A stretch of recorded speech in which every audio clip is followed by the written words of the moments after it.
Search any site in the internet for the highest paid professions in the world, and you will not find teachers in the top 30. Expand your search and look for the list of professions in different countries where the practitioners receive the best compensation packages, and you will find out that teaching is not among them. You will not find the country where teachers are ranked among the highest money earners.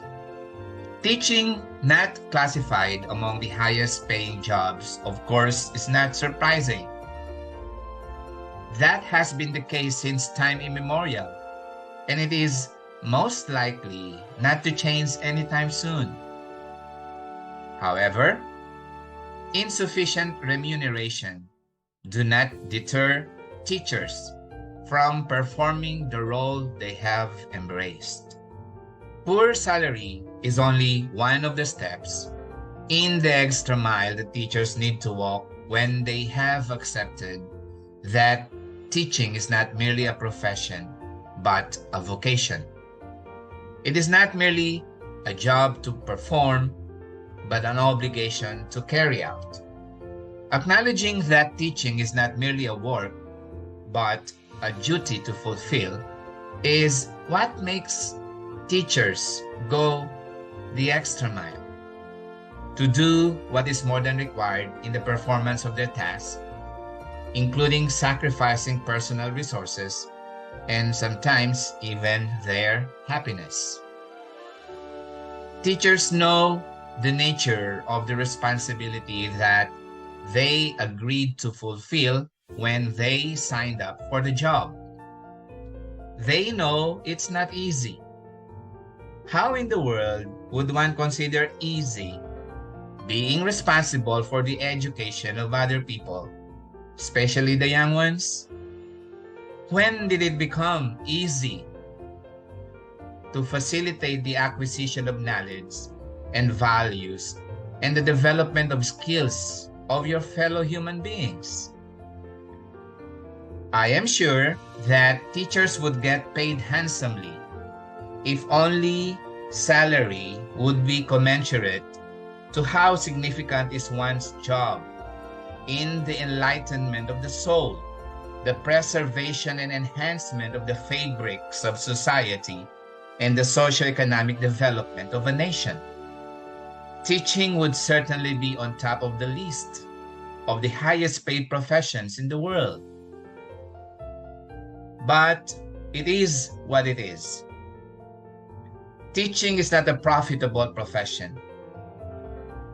The realities confronting the teachers in the academe could really make them say a lot of things in the present unreal conditional form. There are times that they couldn't also help but make a wish statement like, "I wish that I were a healthcare professional." And why? Healthcare professionals like physicians, surgeons, and dentists consistently round out the top 10 in the list of highest paid professionals.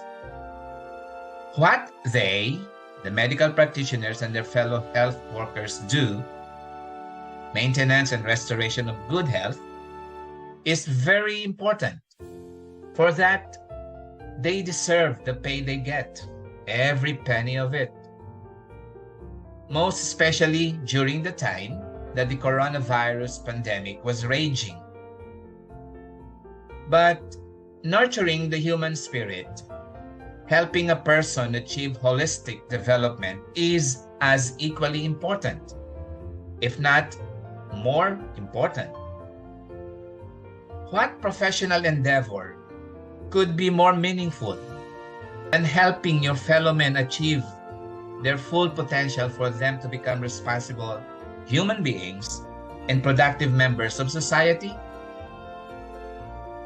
And not only are the teachers not getting the pay commensurate to the importance of the work they do and the effort they need to exert when doing their job, they also don't get the recognition they deserve.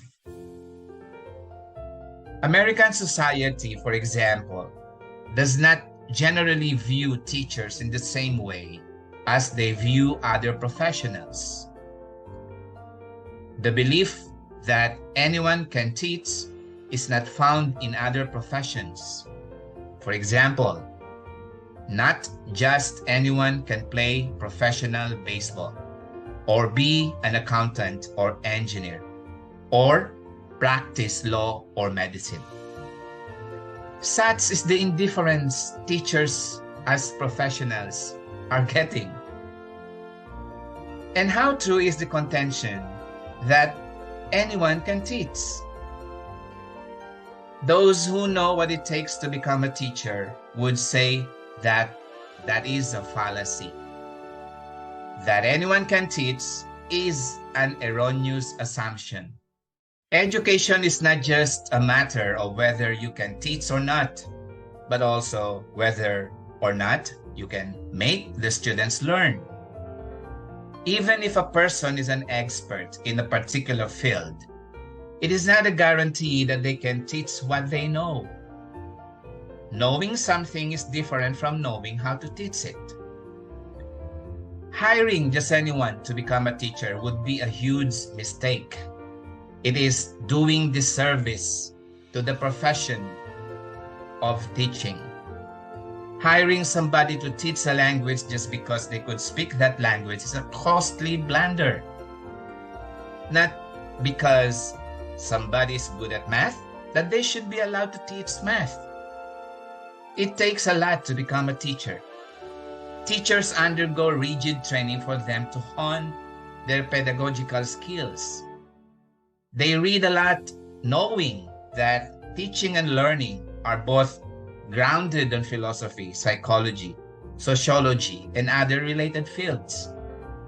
They understand that they need to be familiar not only in their field of expertise or chosen subject areas, but with the different principles and strategies to effectively deliver learning and teaching.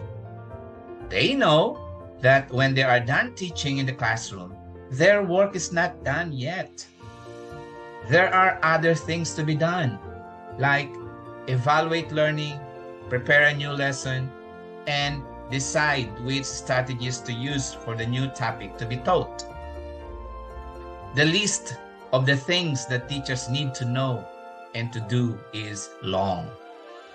At the end of that long list are two characteristics that teachers need to develop if they wish to succeed in the profession.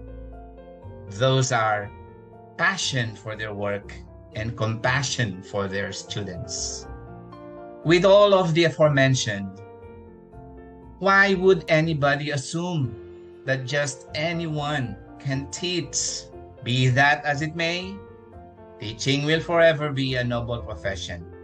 Nothing can diminish its intrinsic value. One thing for sure, all successful professionals in the world, business executives, lawyers, architects, engineers, surgeons, physicians, dentists, nurses, brokers, and what have you, know that their teachers who would never mind walking an extra mile contributed a thing or two or more into whatever they have become.